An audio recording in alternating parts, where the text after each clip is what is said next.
Die Hard. I love Die Hard, you probably love Die Hard, but I've got a question for you. What is your favorite action scene in Die Hard? I don't mean your favorite moment or line of dialogue. What's your favorite shootout, your favorite fist fight? Think for a second.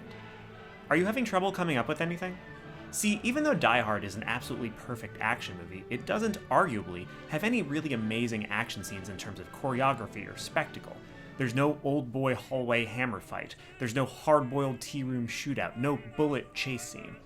But the action scenes still work really well to the point where we still consider Die Hard one of the greatest action films of all time. How is that possible? I'd argue it's because Die Hard's action scenes, and in fact all good action scenes, excel at answering 4 basic storytelling questions. So that even if the actual fight choreography isn't very complex or flashy, you can't help but be drawn into the story the action is telling, because the story is the action and the action is the story. The 4 questions are: what are your heroes' goals? What's in their way? What happens if they fail? And why do they fight? Now, let's break these questions down one at a time and discuss why they matter. Now, Die Hard obviously isn't the only movie to answer these 4 questions successfully, so we're also going to explore several other films that have successfully set the stage for awesome action scenes. And the first one of those movies we're going to look at is... So, question number 1. What are your hero's immediate and overall goals? Or to be more specific, what does your hero physically need to do to succeed, and how does that relate to their overall goal? To answer this question, let's compare the Death Star attack from A New Hope to the assault on Starkiller Base from The Force Awakens. In A New Hope, we get a briefing from General Dodonna. He tells Luke, and by extension the audience, that they have to fly into the trench of the Death Star and shoot the thermal exhaust port with a proton torpedo in order to cause a chain reaction and destroy the Death Star. What follows remains one of the tensest, most thrilling scenes in the history of cinema.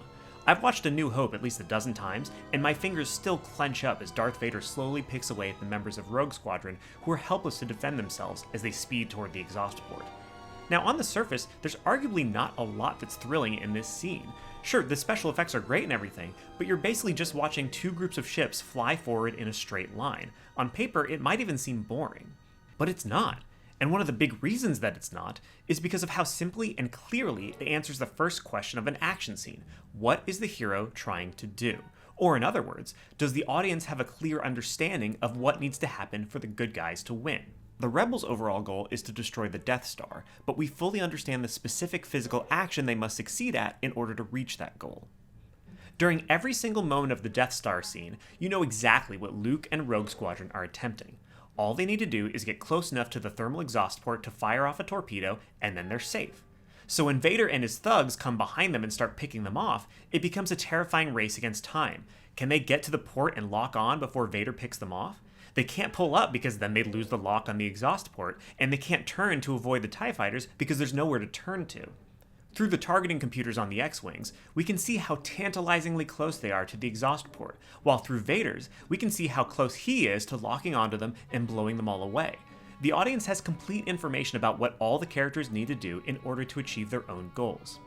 Now, compare that to the Starkiller Base assault in Force Awakens. This scene is bigger than the Death Star run in almost every conceivable way. There are more characters, more ships, more explosions, more special effects. Even Starkiller Base itself is way bigger than the Death Star. So it's big. But compared to the Death Star run, the assault on Starkiller Base is just sorta okay. I mean, it's fine, it's pretty, but it doesn't grab you by your throat and pull you to the edge of your seat in the same way that the ending of A New Hope does. And I'd argue that's because the Starkiller assault lacks the clarity of execution that we found in the Death Star attack. The audience is told that in order to stop the Starkiller, Poe and the rest of the Resistance fighters have to destroy it, by shooting it a lot. If we can destroy that oscillator, it might destabilize the core and cripple the weapon. And that's kind of all the explanation we're given. At no time do we understand how close Starkiller Base is to destruction, or what more it'll take to bring it down, or exactly how much danger our protagonists are in, or what their options are. Hit the target hard, give it everything you got! I mean, we get a vague sense of these things as we watch Resistance pilots shoot at the base and get blown out of the sky and stuff, but there's a distance and obfuscation between what the protagonists are trying to do and what we as the audience understand is going on. In Die Hard, John McClane's overall goal is to rescue the hostages and his wife. But in the roof explosion scene, for instance, his specific action goal is to find a way off the roof and back into Nakatomi Plaza without dying. So all the little turns and the dramatic setbacks in the scene, like the window being too strong to let him in, and then the rope falling and nearly pulling him out of the window, all of these moments produce immediate visceral problems that John has to solve in order to get back to achieving his overall goal of rescuing the hostages. To put it another way, your hero must have an overall goal and a specific action goal, and if one is weak or unclear, then both of them will suffer. Now, back to Die Hard for action question 2. Who or what is in your hero's way, and how is that obstacle stronger than your hero? In the original Die Hard, John McClane has to save Nakatomi Plaza, but standing in his way are 13 terrorists. Every single one of them is better armed and better informed than McClane, who's just a tired cop going through some marriage problems. Hell, he doesn't even have shoes throughout the entire movie. Just switch your toes. Every single interaction McClane has with any of these terrorists is fraught with tension, because each one of them represents a significant threat. There may be some who are more dangerous than others, sure. Oh my god, the quarterback is toast! But McClane treats each one of them as if they could kill him because they could. More than that, the bad guys are interesting. Even the ones who don't have any lines have some fun quirk about them that makes you remember them. Uli, whose name I had to Google because I don't think anybody ever actually says it in the movie, he likes candy bars. Carl and Tony are bickering brothers. And of course, they're all led by the most charismatic baddie ever to grace the screen, Hans Gruber. And when Alexander saw the breadth of his domain, he wept, for there were no more worlds to conquer. These are memorable, formidable, intimidating villains, and every time they're on screen, we're really rooting for John to take them down, while also being scared that he might not be able to. Now, compare these bad guys to the ones in some of the recent Die Hard movies. In Live Free or Die Hard, the bad guy is Thomas Gabriel, a cyber terrorist who wants to destroy the internet or something. And he's fine, I guess. Even though he's played by Timothy Olyphant, who is super cool, he's not all that interesting as a character. And he's not super intimidating because he has to spend the entire movie in a trailer just sort of doing computer stuff. Because by this point in the series, John McClane is such an overpowered badass that he's ramping cars into helicopters and stuff. If McClane ever actually got as close to Thomas Gabriel as he did to Hans Gruber in the first film, the movie would have been over in like 8 seconds. Why? Because the antagonist doesn't present enough of a threat. At no point do we feel like the bad guys ever really have the upper hand over McClane. We're not in any suspense because we don't feel like these underpowered enemies and obstacles are formidable enough to pose a problem for our overpowered hero. So even the film's big, explosive action set pieces, which are far more visually spectacular than anything in the original Die Hard, they feel like they're missing something. Now, don't get me wrong. There are plenty of super fun action scenes that exist only so you can watch a vastly superior hero carve up a bunch of pathetic mook bad guys. But generally speaking, if you want the stakes to feel real and imposing, a truly fearsome antagonist is one way of accomplishing that. Okay. Question 3. What if your hero fails? So in Raiders of the Lost Ark, we're told very, very early what the consequences of failure will be if Indy can't find the Ark before the Nazis do. The Bible speaks of the Ark leveling mountains and laying waste to entire regions. An army which carries the Ark before it is invincible. Because we know this so early on, that means that every single action scene that follows, every punch, every gunshot, are now properly contextualized as a fight to keep the Ark, and therefore infinite power, out of Hitler's hands. That threat underscores every single action Indy takes, and it keeps us emotionally involved. Now, compare that to Kingdom of the Crystal Skull. It's not until nearly halfway through the movie that we're told why Cate Blanchett and the Soviets want the titular skull. Whoever finds them will control the greatest natural force the world has ever known. Power over the mind of men. Okay, cool, but we're more than an hour into the movie at this point, which means that we went through a whole heap of the film without actually knowing why we should care that the Soviets want the skull. I mean, yeah, we can probably intuit that they're going to do something bad with it, but we're not feeling it. We're not emotionally invested in the idea of Indy not failing. The action can't draw us in because we haven't fully internalized the stakes and the cost of failure. If John can't stop the bank robbers, they'll kill all the hostages, and they'll get away, and they'll specifically kill John's wife, whom he loves. The stakes are both large, the lives of the hostages, and personal, John's wife, Holly. We should always be aware of the stakes of failure because it means that every action taken in a scene has the threat of that failure behind it. When John's feet get cut up, we worry that'll make it harder for him to save the hostages. Just like when Luke's wingmen start getting picked off one by one, we're worried that means they won't be able to destroy the Death Star, which will directly lead to the Rebel base being destroyed. Question number 4. Why does your hero fight? I'm not just asking why your hero fights in a literal sense, but in an emotional sense. What is the hero trying to prove to themselves by winning this fight? Like, in Captain America's Civil War, why does Iron Man fight Captain America? Literally speaking, it's because Tony wants to find Bucky and bring Steve to justice for going rogue. You're gonna turn Barnes over, you're gonna come with us. Now, because it's us! But emotionally, it's a battle of philosophies.